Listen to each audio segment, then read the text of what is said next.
let's move on now to the Chicago Bears in our 2023 NFL Draft review. But before we do that, if you have not already, hit that subscribe button and ring that bell to get notified when we create new Bears content and also other general NFL content, such as NFC North teams or other NFC teams as well. Ryan and I, we have a goal of trying to get to 2,000 subscribers by the beginning of the NFL season. As of recording this video, it looks like we're sitting at around 1,260. So long way to go, but it's the easiest way to help out our channel and to join our growing community. So Ryan, let's get into it. The Chicago Bears had a really good draft class. Yeah. I really like what they did, even going all the way back to trading back with the Panthers, and I think it was a very fair trade in general. Getting DJ Moore, I think, with how weak the NFC is, caveat when I say this, puts them on a fringe playoff level team. They still need a lot of work to do. They have a bunch of holes. This kind of reminds me of where the Eagles were 2 years ago, where you have this young quarterback who's still trying to figure out the throwing in the NFL but can run, and you have a good running back room as well and some potential receiver options to build off of. And I think where the Bears are at now, it kind of reminds me a little bit of the Eagles then. And the NFC is so weak. Honestly, it's like the Eagles, and there's a couple teams that are probably going to win their division, and then the wild card spots are wide open for nearly everybody, it feels. So it's not out of the realm of possibility. And the moves that they made today and the picks that they made today, I think, could come in and contribute. Well, they were going to contribute from day one because especially on defense, because their defense sucks. So every rookie's going to have an opportunity to start. But let's start out here. I'm including in my grade as well, which we'll get into a little bit. Their first round trade, they got a first rounder for next year, and they got DJ Moore. Awesome.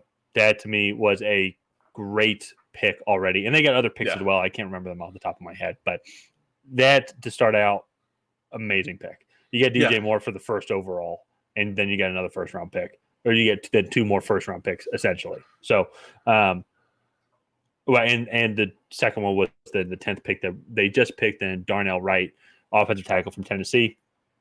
I love it. They could have gone Skoronski and maybe help kick in at guard as well later on, improve the interior offensive line. However, thinking about it more now, looking at it, that's what Tevin Jenkins did. And Tevin Jenkins is a really good guard. Or moved in and when he played was a really good guard. So I actually like the more pure right tackle position here at Darnell Wright. Yeah, no, I do too. Especially I think you look at the modern day offense, and left tackle used to have such a priority over right tackle, but as quarterbacks have gotten more mobile, right tackle has become just as important as left tackle, and they got a really good one here in Darnell Wright. I was really high on him. I had him maybe a little bit later, more towards like the back half of the first round. But in this draft class, if you really like the guy, I'm not going to discredit them for picking a guy maybe 10 picks too early in the first round, because this class just wasn't super strong as a whole. So well, and it's similar to the tackle class in the 2023 draft class. I think is very equivalent to the receivers. There were your top four that are like, okay, these guys, they might have some flaws, but are significantly better than everybody else. The rest. And so maybe you can go find a diamond in the rough that fits perfectly within your system. But here, though, Paris Johnson Jr., Peter Skoronski, Darnell Wright, and then Broderick Jones, far and away, these were the top four offensive tackles, or I'm even trying to remember like offensive linemen, so to say. Anton Harrison was like tier 2, and then it's like on offensive tackle, and then there's like everybody else. So great value, and like it was perfect to not wait. So then they can really address the defense, which is then what they did in the second round on day 2. And at first I was hesitant of the back-to-back defense, not back-to-back, but 2 defensive tackles and 11 picks. However, they were awful on the defensive line, and I also like the guys that they picked up as well. I also think there's a little versatility with both of them. So I want to hear your thoughts on the defensive tackles. Yeah, so I liked Zach Pickens. He had a really good Senior Bowl. I wasn't super high on Gervin Dexter. I think he has the traits and the skills to be successful. You could just see on tape that he definitely takes some plays off and doesn't necessarily – he gets pushed around a little bit on the inside, just not because he can't physically compete, but just because sometimes he just doesn't put in his full effort. And so uh, I think both of those guys are good. They'll play day one Mm-hmm. in Chicago. But one of the picks that I found most intriguing about this class was Tyreek Stevenson. I like Tyreek Stevenson. He had a really good Senior Bowl, and yeah, 6 foot, about I think 200 pounds, really quick, good hands off the line. He's definitely going to thrive in a Eberflus system where he can play real aggressive and Yeah. stick to receivers off the line. So I liked that. And then I think you go to the start of day 3, and they really started to add some depth at the skill positions with Roshan Johnson and Tyler Scott. I like both of those guys. Roshan is the understudy, or was the understudy to Bijan Robinson in college. Yeah. And I think he could be really good value. We don't know a whole lot. Well, I'll just say understudy, I think, is the wrong word, because that normally means that the guy who was considered much better was older and was giving advice to Roshan Johnson. That actually was not. Roshan Johnson's older than Bijan Robinson. It just, Well, if it wasn't for Bijan, like, he would have been a really good running back for Texas. He yeah, still was a really good running back for Texas, but it just goes to show how good Bijan was. yeah, And I'm glad that he got the respect that he deserved, which I think he was maybe the 5th or 6th running back taken off the board. I'm trying to remember, or in that range, which I think is where he should have gone. Because you go and watch his combine, you go and watch his film, and also you hear about him in the locker room and his presence. He is such a leader.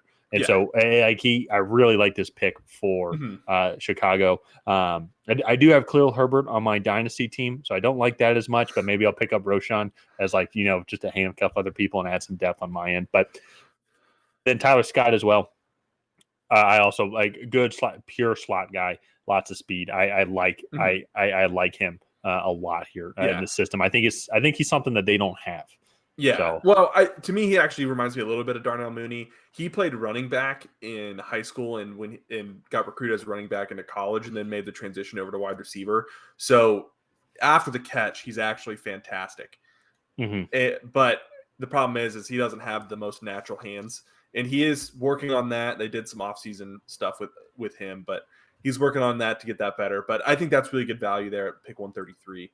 And Yeah. then moving on now to the rest of their day 3 picks. Noah Sewell, who coming into the season I think was projected to be their number 1 running back. Terrell Smith, the older cornerback from Minnesota.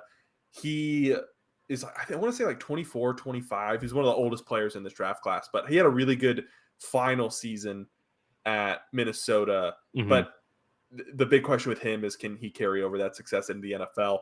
Being 25, he's already a finished product. He's not going to get that much better. So, yeah. And then finishing off with Travis Bell and Kendall Williamson. Don't really know a whole lot about that. Shout out to Kennesaw State. That's right down the road from where I live. So that's pretty cool to see that go there. Go Owls. Yeah. Go Owls. Sorry, and you said Noah Sewell. Do you mean linebacker? Like, he could be one of those starting linebackers? No, he was the top, like, coming into the 2022 season in the NCAA. He was rated as like the number 1 linebacker to come out into the draft before the linebacker. Okay. I thought I heard you say running back. So sorry. I just got confused. Yeah. I know, but anyway, so these 4 picks, shout out to Kennesaw State, and but the top 2 in the round 5, I think is good value. Yeah. If Terrell Smith is able to transition into the NFL and be a good press man corner and can develop while, like, you still have him in his prime, I think that's just good value here to go along with Tyreek Stevenson. But in general, I just love this class. I really like what the Bears did, including then trading back to 10 and then getting DJ Moore, then even a little bit of draft capital as well. I would guess too, with how weak their defensive line is, that they just did not feel comfortable with going with Jalen Carter at 9 since he was available there. And so I won't knock them on that, because they had every opportunity. And at the same time, Falcons passed on him, Raiders passed on him, Lions passed on him.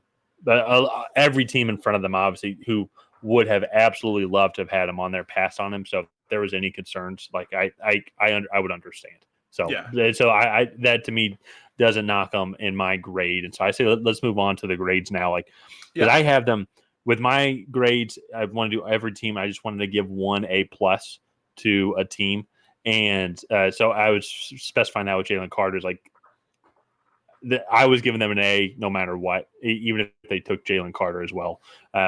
It combining DJ Moore, getting the first round pick for next year. Next year's class is supposedly even better. Is supposedly significantly better than this one. So getting 2 first round picks there, and then to me, frankly, hitting on a lot of picks. I really like what they've done. So it's a great class for me for the Bears. One of the few A's that I have given. Yeah, so I guess I was a little bit more stingy, but I gave them an A minus. I really liked what they did with the trade, getting draft cap, a first round pick in next year's class, as well as DJ Moore. I think is really good value. But when it comes to their actual picks, I think they just picked solid players. And I'm a little bit lower on Gervin Dexter. Tyreek Stevenson is a slight project because he does have some really bad reps on tape, but then he also has some really good reps on tape. So you're going to want to work to build his consistency. And then Zach Pickens had a really good Senior Bowl. And I don't know if I already mentioned Darnell Wright. I had him a little lower, but I'm not going to fault him too much for taking him at 10. But I really like this class. I think they definitely improved and filled some key holes that they had coming out of the 2022 season. So yeah. But I think that's going to wrap up the Chicago Bears draft recap there. If you guys haven't already, please go ahead and like and subscribe and smash that bell to get notified when time I create new content. Leave a comment down below on what you thought of the Chicago Bears draft. Let us know your favorite pick. Let us know if you agree with us. Do you like this draft? Do you not? Let us know down below. And other than that, we will see you guys next time.